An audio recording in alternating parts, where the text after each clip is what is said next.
আসসালামু আলাইকুম এভরিওয়ান, কেমন আছেন সবাই? আশা করি আল্লাহ তাআলার অশেষ রহমতে সবাই খুব ভালো আছেন। আলহামদুলিল্লাহ, আমিও ভালো আছি। স্বর্ণাজ কিচেনে সবাইকে আরও একবার ওয়েলকাম করছি নতুন একটি রেসিপি দেখার জন্য। আজকে শেয়ার করব মুগ পাকন পিঠার রেসিপি। অর্ডারের জন্য আমার কিছু মুগ পাকন পিঠা তৈরি করতে হয়েছে, তো সেই রেসিপিটা আপনাদের সাথে শেয়ার করব, আশা করি ভালো লাগবে। প্রথমেই এখানে আমি একটা মিক্সিং বোল নিয়েছি এবং সেই সাথে মেজারমেন্ট কাপ মেপে এখানে এই যে একটু দেখিয়ে দিচ্ছি আপনাদের ভালো করে 1-2 কাপ মুগ ডাল নিয়েছি। আমি মুগ ডালটা ভাজা সবসময় সংরক্ষণ করি, তো সেখান থেকে 1-2 কাপ নিয়েছি। তো আপনারা অবশ্যই ভেজে তারপর মুগ ডালটা ব্যবহার করবেন মুগ পাকন পিঠা তৈরি করার ক্ষেত্রে। তো আমি যেহেতু ভেজে রেখেছি, তো সেখান থেকে 1-2 কাপ নিয়ে এবার ভিজিয়ে রাখবো আধা ঘন্টার মতো। তো আমি কয়েকবার পানি পাল্টে পাল্টে ধুয়ে তারপরে ভিজিয়ে রাখছি। আপনারা অবশ্যই 10 মিনিট হলেও কমপক্ষে এই ডালটাকে ভিজিয়ে রাখবেন। তো আমার হাতে একটু সময় যেহেতু ছিল, তো আমি আধা ঘন্টার মতো ভিজিয়ে রেখেছি। তো এই যে দেখুন, ভালোভাবে ধুয়ে তারপর এখন ভিজিয়ে রাখবো। আধা ঘন্টার পর এই যে আমি আপনাদের দেখিয়ে দিচ্ছি ডালটা কতটা পরিমাণ নরম হয়ে গিয়েছে। তো এবার ডালগুলোকে আমি সেদ্ধ করে নেব। তো সেজন্য এখানে একটা প্যান নিয়েছি। এবার ডালগুলো প্যানের মাঝে নিয়ে নেব। আমি প্রথমে ডালটা সেদ্ধ করে তারপর ব্লেন্ড করে তারপর কাইটা রেডি করে নেব। আর এখানে যে আমি ডালগুলো সেদ্ধ করে নিয়েছি, এটা কিন্তু পুরোপুরি অফ ক্যামেরাতে করে নিয়েছি, কারণ ক্যামেরা অন করলে এত কাজ আসলে করা সম্ভব না। তো সেজন্য ক্যামেরা অফ করেই কিন্তু এই যে ডালটা সেদ্ধ করে নিয়েছি। এবার কিন্তু আমি ডালটাকে ভালোভাবে সেদ্ধ করে এই যে ব্লেন্ড করে নিয়েছি। এখানে একটা ব্লেন্ডারের জারের ভিতরে নিয়ে একটু ব্লেন্ড করে তারপরে এই যে এখন একটা হাঁড়িতে নিয়ে নিয়েছি। এবার কিন্তু আমি কাইটা রেডি করব। তো প্রথমে আমি ডাল নিয়েছি এবং মেজারমেন্ট কাপ মেপে এখানে আমি 2 কাপ পানি দিয়ে দিলাম। দিয়ে এবার ডালগুলোকে খুব সুন্দরভাবে একটু নেড়ে চেড়ে সব কিছু একসাথে মিশিয়ে নিচ্ছি, মানে পানির সাথে। তো প্রথম অবস্থায় দেখছি ভালোভাবে মিশছে না, তো সেক্ষেত্রে আমি এখানে একটা উইক্স ব্যবহার করেছি। ব্যবহার করে একেবারে নেড়ে চেড়ে খুব সুন্দরভাবে মিশিয়ে দিয়েছি। দেখুন, এই যে ভালোভাবে লক্ষ্য করলে বুঝতে পারবেন। আপনারা কিন্তু একেবারে একসাথে ডালটা সেদ্ধ করে ডাল ঘুটনি দিয়ে ঘুটে এই যে এরকম করে নিতে পারেন, কিন্তু আমার আসলে এত ধৈর্য নাই। আমার কাছে মনে হয় অনেকটা হাত ব্যথা হয়ে যায় 12 থেকে 13 মিনিটের মতো এরকম ডাল ঘুটনি দিয়ে ঘুটে নিতে। তো এর জন্য আমি একেবারে ব্লেন্ড করে সরাসরি দিয়ে দিয়েছি।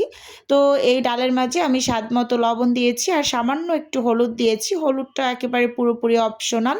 এবার এই যে ডালের মাঝে একটু বলক তুলে নিয়েছি।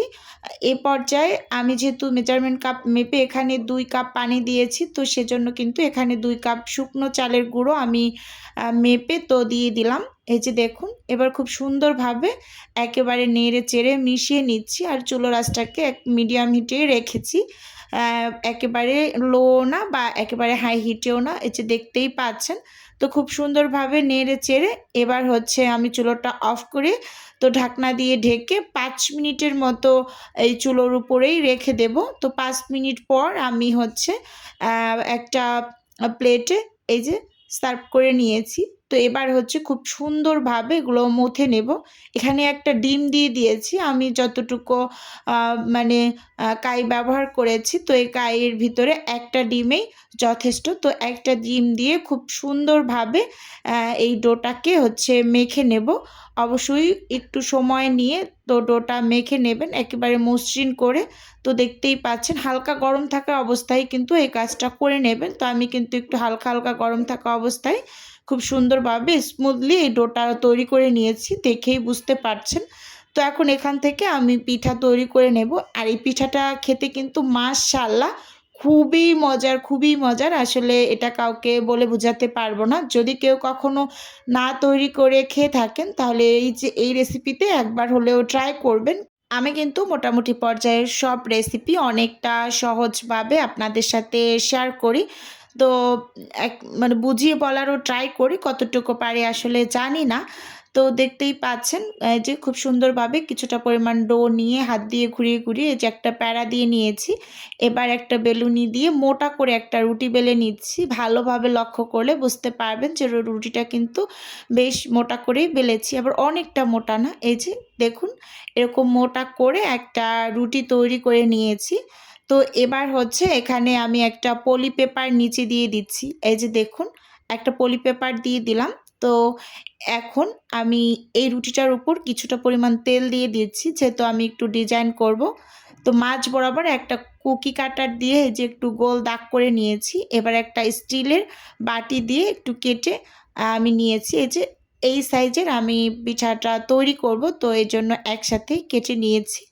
একটা কলমের পিছন সাইড দিয়ে মাঝখানে একটু ডিজাইন করার জন্য একটা ফুটো করে নিয়েছি। তো এবার দেখুন খুব সুন্দরভাবে আমি ডিজাইনটা তুলে নিচ্ছি।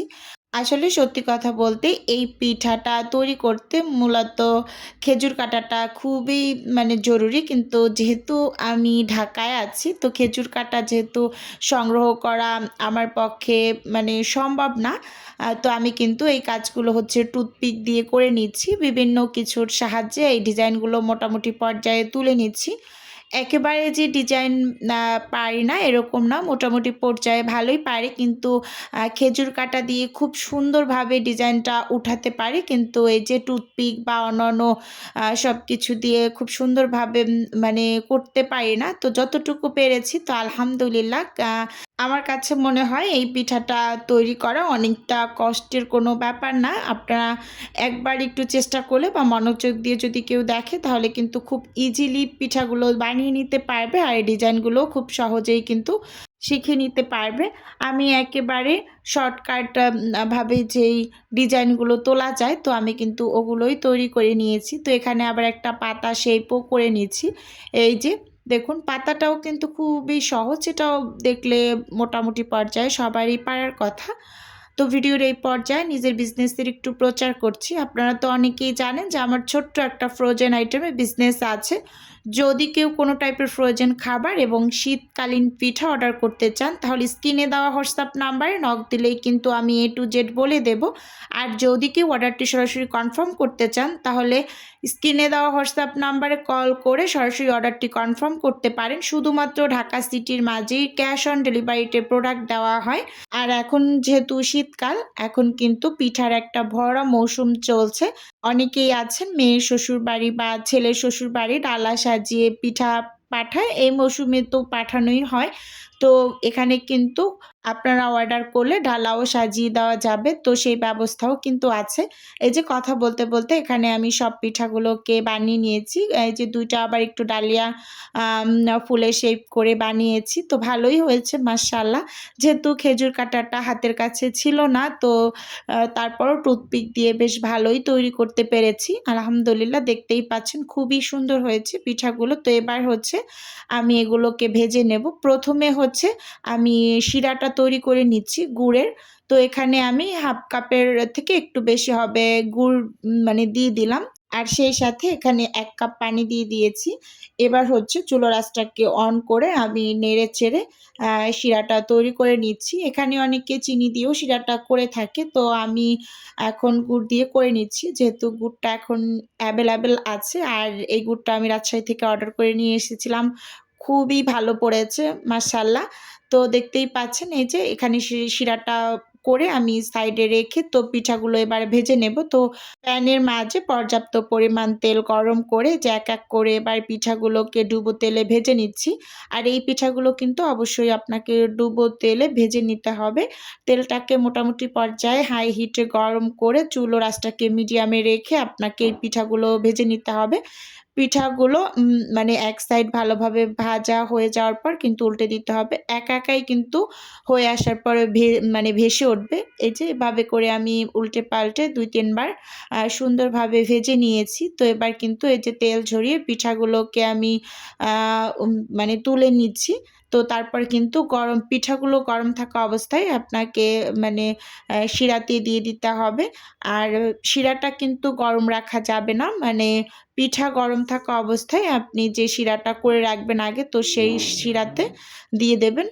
গরম গরম অবস্থাতে দিলে একেবারে খুব সহজেই এই যে পিঠা সফট করে নিয়ে নেবে। এই যে দেখুন আমি উল্টে পাল্টে পিঠাগুলোকে তুলে নিচ্ছি। এভাবে করে সবগুলোতেই আমি হচ্ছে শিরায় সফট করে তারপর ডেলিভারিগুলো করে দেব। তো দেখুন আর এই পিঠাগুলো কিন্তু আপনি এই যে শিরার ভিতরে ভিজিয়ে রাখবেন না, মানে দেওয়ার সাথে সাথে উপরে যেরকম করে শিরা লাগে তারপর কিন্তু তুলে নেবেন। এই যে আমি কিছু ভেজে নিয়েছি গরম গরম, এগুলো আবার হচ্ছে আমি শিরাতে ডুবিয়ে তো বক্সে ভরে রাখবো। আর বাকি কিছু কিন্তু ভাজতে দিয়েছি, যে পাতা শেপের যেগুলো বানিয়েছি সেগুলো আমি আলাদা একটা বক্সে দেব। তো সেগুলো একটু ভেজে তারপর অফিস কিনে ভরে নেব। তো এগুলো হচ্ছে গোল পিঠা, মানে ফুলের পিঠা। তো এগুলো হচ্ছে আমি একটা বক্সের ভিতরে দিয়ে দিচ্ছি। এই যে দেখুন খুব সুন্দরভাবে কিন্তু আমি বক্স করে নিচ্ছি। তো এভাবে আপনারা কিন্তু খুব সহজেই এই মুখ পাকন পিঠাটা বাসায় বানিয়ে দীর্ঘদিন সংরক্ষণ করে খেতে পারেন, খুবই ভালো লাগে। তো বন্ধুরা, ভিডিওটি আপনাদের কাছে ওভারঅল কেমন লেগেছে চাইলে অবশ্যই কমেন্টস করে জানাতে পারেন। তো আজকের ভিডিও এ পর্যন্ত। আল্লাহ